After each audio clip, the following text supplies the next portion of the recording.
Hi friends, இப்போ நம்ம தக்காளி தொக்கு பண்ண போகிறோம். அதுக்கு முதல்ல அடுப்பில் கடாய் வச்சு எண்ணெய் ஊற்றிக்கலாம். எண்ணெய் ஊற்றிட்டு கடுகு அப்புறம் சீரகம் போட்டு கடுகு நல்லா பொரிஞ்சதுக்கப்புறம் அப்புறம் பூண்டு இடித்து வச்ச பூண்டு போட்டுக்கலாம். அப்புறம் வரமிளகாய் போட்டுக்கலாம் 2.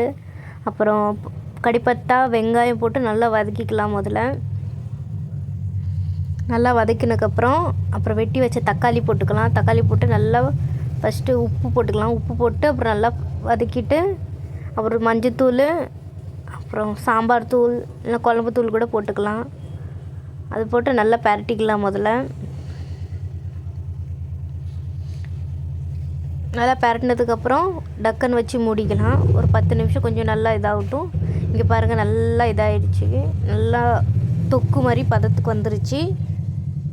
அப்புறம் நல்லா சுட சுட சாதத்தில் போட்டு சாப்பிட்றதுக்கு நல்லாயிருக்கும். நீங்களும் வீட்டில் ட்ரை பண்ணி பாருங்கள். பிடிச்சிருந்தால் லைக், சப்ஸ்கிரைப் பண்ணுங்கள்.